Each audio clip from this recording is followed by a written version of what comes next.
Hey everyone, normally I don't do this when I'm at an art exhibit or an art show, but right here you're looking at the incredible, passionate, and truly emotional work of artist Antoni de Villers. Hopefully I pronounced that right. If I don't, I'm an idiot. But right here, and I actually came back to, I spent 5 minutes at her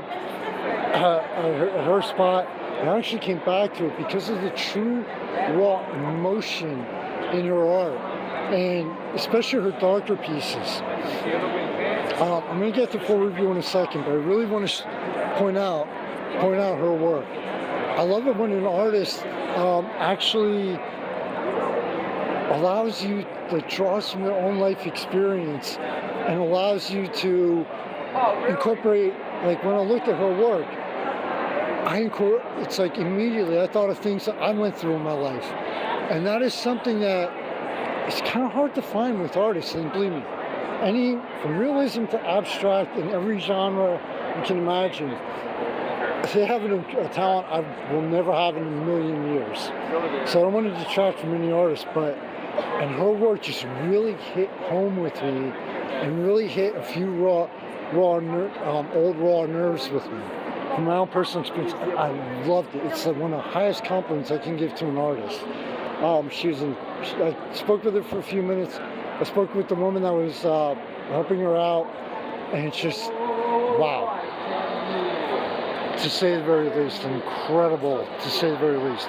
But anyway, we're here at the Fine Art Expo, Pier 36, which is the largest art exhibit I've been to, and trust me.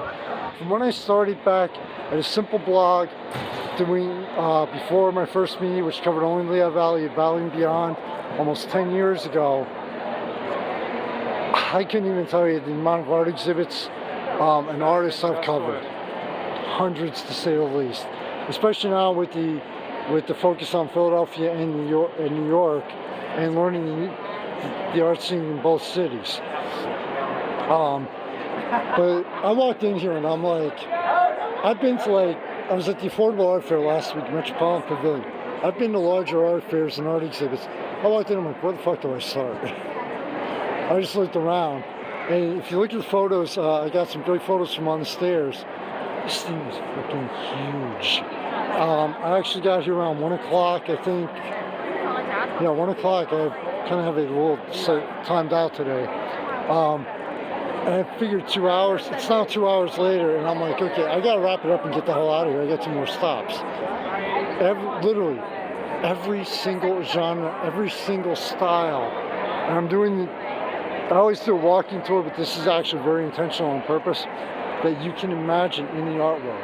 Everything from your standard, traditional, and I don't know genres, I'm not an art expert, the slightest, realism, abstract, sculpture, as you can see, animation,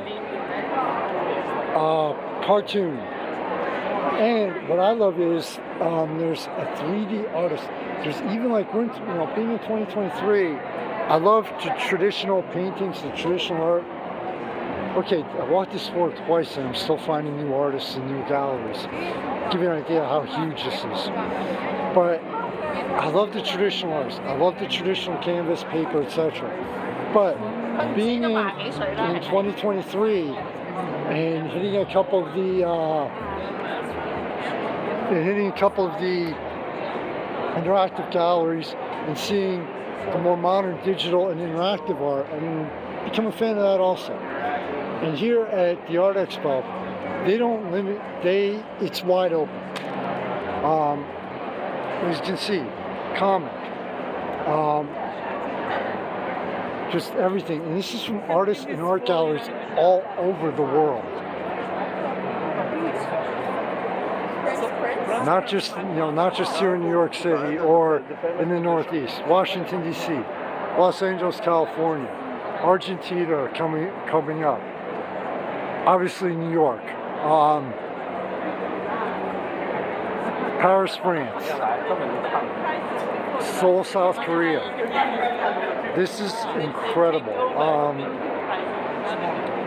Definitely the largest art fair I've been to, and of course, I'm sorry, You can't have an art exhibit opening. You can't do an art fair without the beverages and the wine. Yes, I did have some. I did have two already. No, I'm not buzzed or drunk. London. This is actually incredible.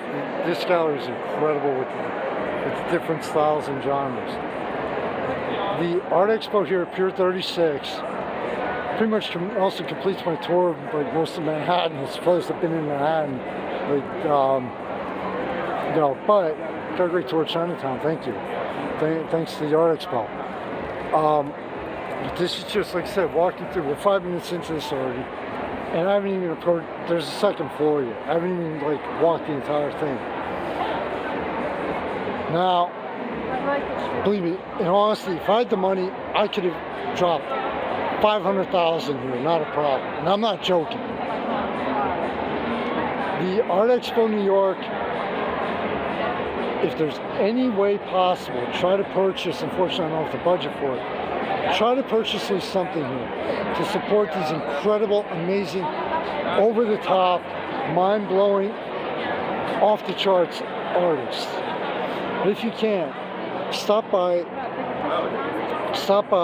have a conversation with them, get their business card, take a photo, and support them online. Believe me, when you look at art, regardless of the price, oh, that's so expensive. I know, I'm sure a lot of people think that, but you have to remember a few things about this. An artist, it's very tough. It's very hard. When you work for somebody else, okay, they figure out what your time is with. Shit, I didn't even see this. Like I said, I walked the floor twice and I'm still experiencing something new. But when it comes to artists, when it comes to artists, you have to remember a few things with the price, regardless of the price. One, okay, the price, inflation goes up no matter where you live in the world. Prices go up. Guess what? The prices for their materials, the canvas, the paper, the paintings, the brushes, etc. Everything goes up for them. Number two, they have to figure out. They have to really figure out how much time they put into it. Everywhere from a few hours to a few months, a year, and longer into their piece. So, always try to support artists and galleries, and especially indies, because trust me, as an indie author and an indie, having indie media for going on 10 years now, there's a lot of hard work and there is expense going into this. All these artists from around the country, even from New York here to around the globe, they have their travel expenses to be here.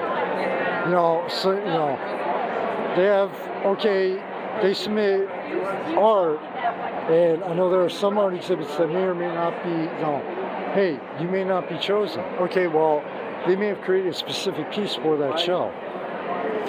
But I highly, highly, highly cannot recommend the New York art show, yeah. I apologize. Long weekend, followed by a very long week, followed by long weekend. I cannot recommend this enough. I have seen so many artists and incredible, like I said, I could have dropped 500K here and not even thought about it. But, okay, cool. I got a lot of wicked art. Even from an investor standpoint, you have to remember, okay, if you invest in art and you buy a piece, okay, what you pay for a piece from especially from an indie artist, you know what? 5 years from now, that may be worth 10 times over. If you buy art to invest in it. If you're a collector, this is one of the premier art shows to come to. If you love art of all genres, my favorite is abstract. Being here between here and another art fair last weekend, but especially here, I've never been a real fan of realism, but I've seen some artists here that okay, this is realism, but guess what? We're gonna put like a different edge to it. We're gonna add something to it.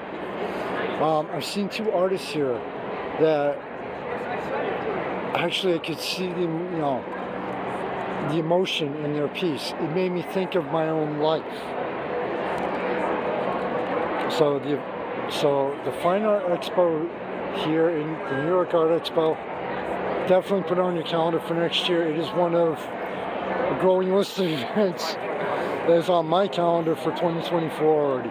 Make sure you stop by. They have food here, more art upstairs, a cafe, places where you can sit down, take a break. Trust me, walk around here once. You probably need to sit down for a few minutes. This is one of those on the short, very short list of I cannot recommend and highly recommend enough. Take everybody to your family and friends. Wow, this actually went real long. To your family and friends, I wish you only the best. Please continue to stay safe. Michael Phoenix, founder staff of Fire City Illusion, its ancestor Surreal Veil City. Take care. Enjoy the warm weather.